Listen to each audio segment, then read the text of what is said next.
My husband wants to install cameras around the house after a friend told him I'm cheating on him. My refusal makes him believe that friend. We've been married 9 years, 3 little kids. Last year almost broke us. He was working doubles. I was drowning at home. Somewhere in there, we stopped being a team. We fought about money, then about nothing. Then we just stopped talking. So we separated. He stayed at his brother's place for 4 months.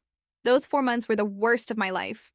I remember standing in the kitchen the first night he was gone, staring at the empty chair across the table. The kids kept asking when Daddy was coming home for dinner. I kept saying soon, even though I didn't know if that was true. At night, I'd lie in our bed and stretch my arm out to his side just to feel how cold the sheets were. I cried so hard some nights that I had to put a pillow over my face so the kids wouldn't hear me through the walls. He later told me he barely slept either. He'd wake up at his brother's place at 3 in the morning and drive past our house just to make sure the lights were still on. We were both miserable. We figured that out pretty fast. We started counseling. We took it slow. He moved back home in the spring. And honestly, things were good again. Date nights, stupid inside jokes. The kids stopped asking if Daddy was coming back. We made it. Then 2 weeks ago, he shook me awake at 5 a.m., lamp on, fully dressed. He'd clearly been up all night. He looked at me and asked flat out if I was cheating on him. I thought I was dreaming. He said someone he trusted told him I'd been seeing someone. He wouldn't say who. We talked until the sun came up. He cried. I cried. By the end, he said he believed me and I thought it was over. Here's what he doesn't know. During our separation, my sister decided I needed to get back out there. She kept pushing one of her friends on me. I said no for weeks. Finally, I agreed to 1 coffee just to make her stop. 20 minutes in, the guy was already planning date number 2. So I told him the truth. I was still in love with my husband. Separated or not, my heart wasn't available. He got real quiet. Then he said, "Lucky guy. Hope he knows what he has." I went home and cried in my car because saying it out loud made me realize I wanted my marriage back more than anything. I never told my husband because there was nothing to tell. 1 coffee, 1 no. Done. 2 days after the 5 a.m. conversation, my husband brought up cameras for your own peace of mind. He said, "If there's nothing to see, the cameras will prove it." I refused. I'm not living under surveillance in my own home over a lie, and the cameras wouldn't fix anything anyway because the problem isn't in our house. It's in his head. That's when things got dark. He showed me a shopping cart on his phone, 6 cameras, 2 of them for inside the house. He started checking the mileage on my car. He started coming home in the middle of the day saying he forgot something. Twice, I caught him just sitting in the driveway watching the front door. He went quiet at dinner. He slept facing the wall. Every day I refused was another brick in the wall between us. He thinks my refusal means I'm guilty. I think being watched in my own kitchen means the marriage is already dead. Saturday night, it all blew up. I told him cameras or no cameras, he had to decide if he trusted me. And he snapped. He said, "My friend told me you'd refuse. He told me that's exactly what you'd say." He said that's how I'd know for sure. My blood went cold because think about what that means. Whoever this friend is, he built a trap with no exit. If I say yes, I live like a suspect in my own home. If I say no, I'm guilty. Every answer proves his story. That's not a concerned friend. That's a plan. I asked which friend as calmly as I could. He didn't want to tell me. I asked again. He finally said it. His gym buddy. The new one. The guy he met 2 weeks after he moved back home. The one who always asks about me. The guy who jokes that wives get bored when husbands work doubles. The guy who kept saying he'd heard things around town but would never say what. And my stomach hit the floor because I knew exactly who that was. I didn't argue. I didn't defend myself. I walked over, grabbed my phone, scrolled back to last spring, and handed it to him. Same guy, my sister's friend. It's all right there. Him asking me to dinner after the coffee, me saying no, I'm still in love with my husband, him trying again 2 more times, and his last text, word for word, "You'll regret this. One day he's going to see exactly who you are." My husband read it. Then he scrolled up and read it again. Then a 3rd time. His face went white, then gray. Then he whispered, "He told me he saw your car at a hotel. A made-up story with a location." This guy didn't just land a lie. He's been watering it for months. He didn't randomly show up at that gym. He picked it. He shook my husband's hand, spotted him on the bench, and spent months earning his trust just so he could use it against us. My husband grabbed his keys. Then he stopped at the door, stood there a second, and I watched something change in his face. He came back, sat down, and picked up his phone. He texted him, "Hey man, you free tonight? I could use your help setting up these cameras." The reply came in under 2 minutes. "Say less. On my way." That was 20 minutes ago. My husband is sitting at the kitchen table. My phone is in front of him, open to those texts. I'm upstairs with the kids typing this. I can hear the television downstairs low. The kids are finally asleep. My youngest still has his little hand wrapped around the edge of my shirt like he does every night. I carefully slide it free and stand up. My legs feel like they belong to someone else. I walk to the top of the stairs and look down. My husband hasn't moved. He's still staring at the phone. The light from the screen is the only thing illuminating his face. He looks older than he did this morning, older than he did last week, older than the man who came home from his brother's house in the spring and made the kids laugh until they fell off the couch. I come down the stairs slowly. He doesn't look up until I'm standing right next to the table. "He's coming," he says. His voice is flat. I know. He finally lifts his eyes to mine. I invited him here, into our house, with our kids sleeping upstairs. I know. He swallows hard. I believed him. For 2 weeks, I believed him more than I believed you. I don't answer that. There's nothing I can say that won't either soften it or make it worse. The truth is already sitting between us like a third person at the table.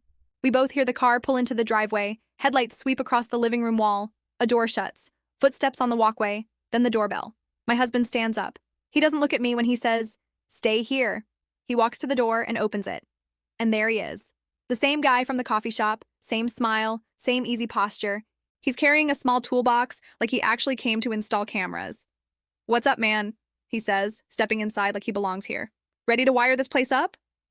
My husband doesn't answer right away. He closes the door behind him, locks it. Then he turns around. "Sit down." The guy's smile falters for half a second, then comes back stronger. "Everything okay?" "Sit." He sits at the kitchen table. My husband stays standing. I stay where I am, half in shadow near the hallway.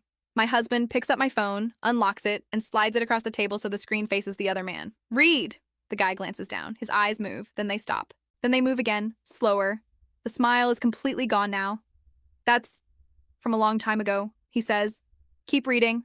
He does, all the way to the last message, the one that says, "You'll regret this. One day, he's going to see exactly who you are."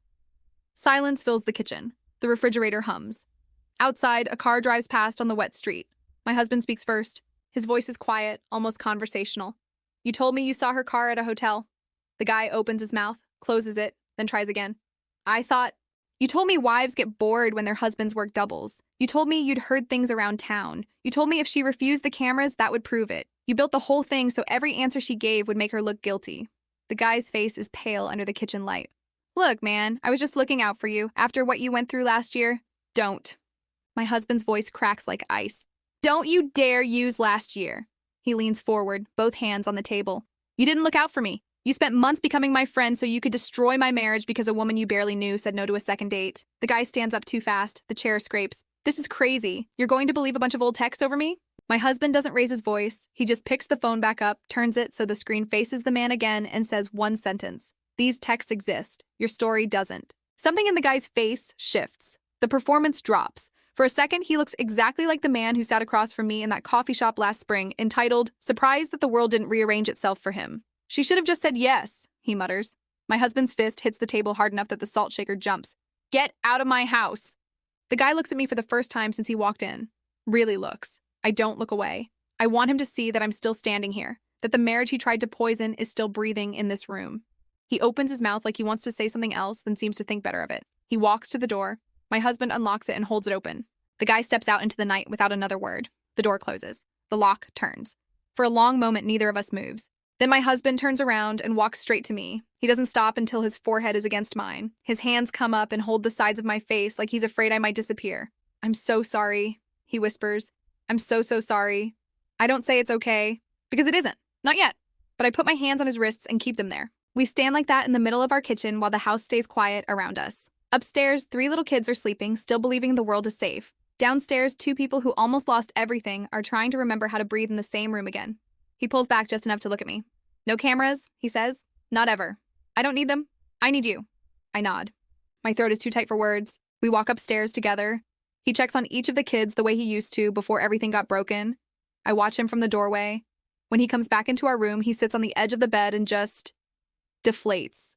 All the anger, all the suspicion, all the weeks of quiet distance seem to leave his body at once. I sit next to him. We don't talk much that night. We don't need to. The truth is already on the table downstairs, glowing on a phone screen that neither of us wants to look at again. In the morning, he deletes the number, blocks it. Then he hands me his phone and says, "Anything else you need to see, just ask. No more secrets. Not from me." I take the phone, hold it for a second, and hand it back. I already know everything I need to know. We make breakfast. The kids come down loud and hungry and completely unaware that their parents spent the night putting the pieces of their family back together on the kitchen floor. My husband burns the first batch of pancakes and the kids cheer like it's the funniest thing that's ever happened. I laugh for the first time in 2 weeks. It isn't perfect. Trust doesn't snap back into place just because the liar has been walked out the door. There will be more conversations, more counseling, more nights when one of us wakes up at 3 a.m. and needs to hear the other person breathing. But for the first time since that 5 a.m. conversation, the air in the house feels like it belongs to us again. Later that afternoon, I find him in the garage putting the unopened camera boxes into a trash bag. He looks up when he hears me and gives a small, tired smile. "Thought I'd return them," he says. Get our money back. I walk over and take the bag from his hands. Leave them, I tell him. We're done with that story. He nods. Then he pulls me into a hug that lasts longer than any hug we've shared in months. Outside, the kids are running through the sprinkler even though it's still early. Their laughter comes through the open garage door like proof that we made it through the worst of it. 9 years, 3 kids, one almost ending. One deliberate, patient attack from a man who couldn't accept the word no. And somehow, we're still here. Still choosing each other. Still a team. If you made it all the way to the end of this story, thank you. Stories like this only reach the people who need them when you help them travel. So if this one hit you in the chest the way it hit me while I was living it, do me a real favor. Hit that subscribe button right now so you don't miss the next one. Drop a comment and tell me, what would you have done if you were in my place? Would you have confronted him the same way or something completely different? I read every single comment. And if you know someone who's going through something quiet and heavy in their marriage, share this with them.